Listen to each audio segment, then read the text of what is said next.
بسم الله الرحمن الرحيم.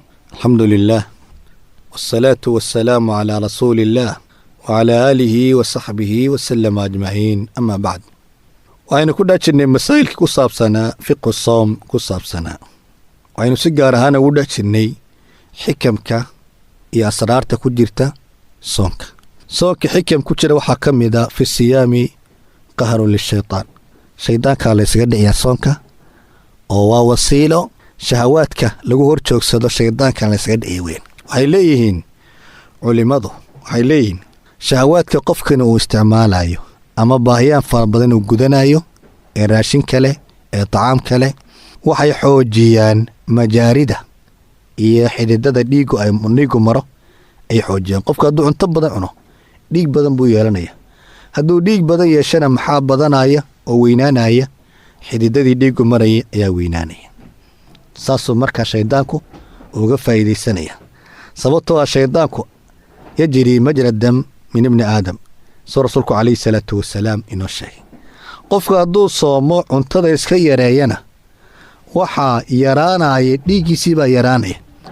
dhiiggiisu hadduu yaraadana majaaridii damku marayeyna way yaraanayaan.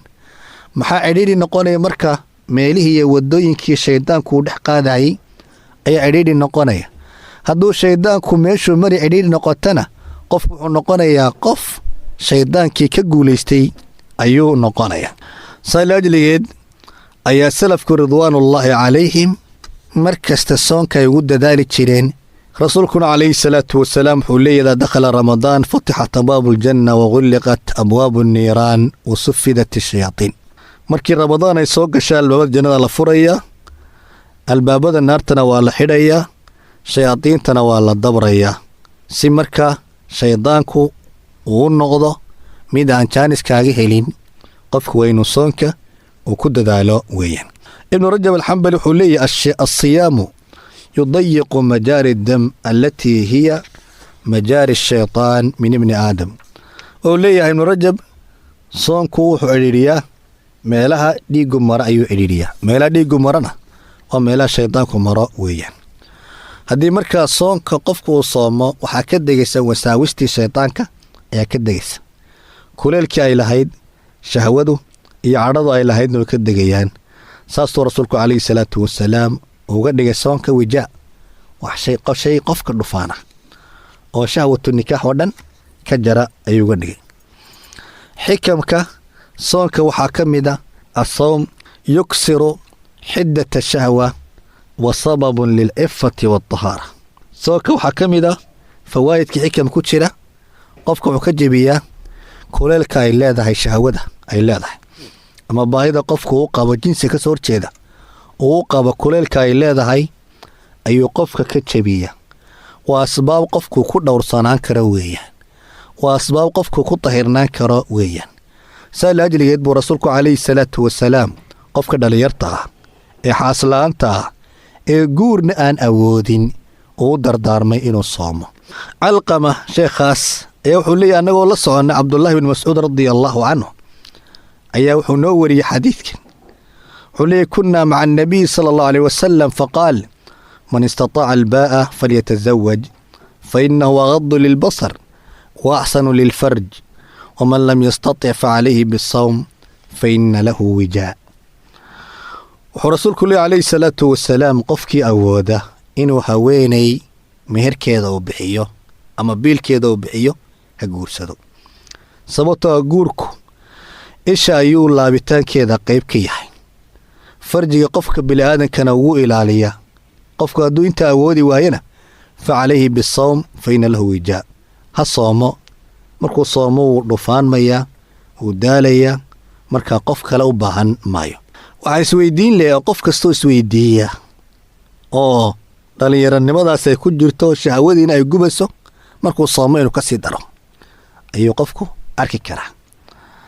waxay leeyihin culimmadu iyagoo ka hadlaaya si ibnu xajar casqalaani oo kale,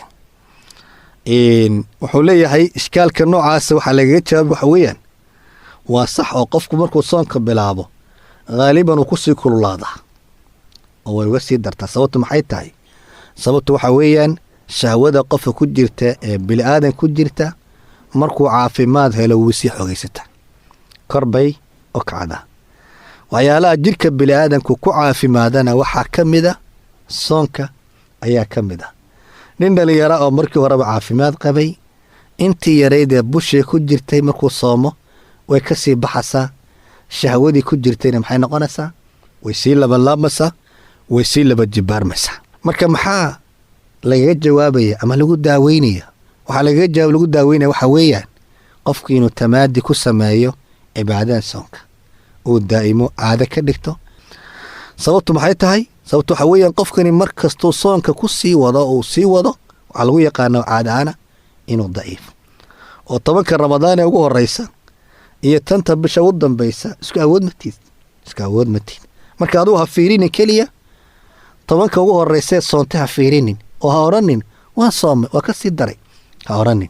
laakiin wad biidni illaahi tabaaraka wa tacaala adigaa bil iyo 2 kadib adoo hoos u dhacay oo aneemiya noqday oo indhiig lagugu shubo iska dhaaf ina islaam fiirisid ama islaamtu nin ay fiirisay aragta iska dhaaf adoo wijaagii iyo dhufankii rasuulku calayhi salaatu wasalaam sheegay arkay aad arki doona. soonka xikamkiisa waxaa ka mid ah soonku waa madrasad akhlaaqeed oo qofku naftiisa uu ku tarbiyan karo kuna tababari karo khayr oo dhan ugu dhaweyn karo. sababtoo soonka nafta lagula jihaadaa, ahwaada ayaa laga hortagay. naftu waxay jeceshahay shaydaanka nasaqaadkiisa iyo waxyaaluhu kugu dhiirigelinayo ayaa lagaga hortagaa. nafta waxaa lagu tababaraa sabirka ayaa lagu tababaraa. naftu waxay ku tababaranaysaa culaysyo badan iyo shadaa'id badan inay qaadi karto ay ku tababaranaysaa. nafta waxaa lagu baraa nidaamka iyo indibaadka lagu baraa, oo naftaadu inay tahay naf madbuuda oo dabdisan inay tahay ayaa lagu baraa. qofka waxay u korisaa oo soonku u koriyaa caatifada, raxmada, ukhuwada, inuu dareemo bitadaamuni watacaawun allatii turbit almuslimiin. qofku wuxuu dareemaya maxay? naxariis buu dareemayaa, ukhuwuu dareemayaa, in la iskafaalo qaato uu dareemayaa. sababtoo aad dhibtan haysta markuu arko qaar kale inuu kafaalo qaato dareemaya. marka waa inuu noo noqdo soonku bil aynu nafteenna ku tarbiyeyno, waa inuu noo noqdo weeyaan. xikamka soonka ku jira waxaa ka mid ah wuxuu dadka muslimiinta oo dhan u midaya mashaacirtooda, yuwaxid mashaacir jamiica almuslimiin. sababtu maxay tahay? qofkan muslimka markuu isfiiriyo dhammaan qof kasta oo muslima oo diintu haysto kula abtirsanaya wuu soomay. dadka soomani waxay kala joogaan min aqsa alardi ilaa adnaha ay kala joogaan. dadka sooman waxay isugu jiraan qaar fuqaraa iyo araniya ay isugu jiraan. dadka sooman waxay isugu jiraan qaar cadcad iyo qaar madmadow ay isugu jiraan. dadka sooman waxay isugu jiraan qaar caraba iyo qaar cajama, walkull mumtathilun liamri illaahi tabaaraka wa tacaala. mid kastana maxaa soonkan ku kalifay? wuxuu qaadanaya amarka alla tabaaraka wa tacaala ayuu qaadanaya. taasi marka waxay nagu dhiirigelinaysaa inaynu ummadda muslimiinta midayno taxta kelimati tawxiidna aynu ku midayno ayay nagu dhiirigelinaysaa. maxaa loo midaynaya ummadda? waxaa loo midaynayaa lianna rabbuhaa waaxidun wa nabiyuhaa waaxidun wa diinuhaa waaxid. qalo tahay waaxida khalaas. sababtu maxay tahay? rabbigeedu waa mid, nabigeeduna waa mid, diinteeduna waa mid. qiblada u wada jeesan maxay tahay? waa hal meel weeyaan. maxaynuu kala jeedi marka? haddii maxaa dhahdaa wixii muqadasaadka ay ilaashanaanay dhammaantood ay yihiin isku mid ay yihiin, maxaa loo kala jeesanba? waxaa kaloo inu madaynana waxaa weeyaan allah tabaaraka wa tacaala baa ina faray wactasimu bixabli illaahi jamiican walaa tafaraquu. xadhigga alla tabaaraka wa tacaala qabsada oo kala tegina. ilaahay baa raalli nagaga noqonaya oo rasuulku calayhi salaatu wasalaam wuxuu leeyahy ina allaha yardaa lakum 3 wayakrahu lakum 3. ilaahay 3 shayna raalli buu idinka yahay, 3 shayna wuu idinla nacay. 3da shayda raalliga laynooga yahay waxaa ka mid ah oo alla inaga raalli noqonayo waan tactasimuu bixabli illaahi jamiican walaa tafaraquu. in xadhigga alla tabaaraka wa tacaala wada qabsado oon la kala tegin. sidaynu markaa u wada soomanahay soonkaasi uu inooga dhexeeyo qof kasta uu sooman yahay waa in qalbigeennuna uu u midaysnaado. macna si daahirkeennu u midaysan yahay waa in qalbigeennina uu u midaysnaado ayaa lanaga rabaa. hal cadow baynu leenahay, hal gacal baynu leenahay. muslim oo dhan baa gacal noo ah. gaal oo dhanna muxuu noo yahay? cadow ayuu inoo yahay. ha nala dhasho ama yaanu nala dhalano shay kale ha noqdo. marka xikamka noocaasa ayaa ku jira soonka ma soo koobi karno laakiin waa in ka mida weeyaan ilaahay tabaaraka wa tacaala hayna waafajiyo bishan ramadaan soonkeeda cibaadadeeda allah hayna waafajiyo allah haynaga aqbalo intaynu ku diisana caawa subxaanaka allaahuma wabixamdik ashhadu an laa ilaaha illa anta astaghfiruka wa atuubu ilayk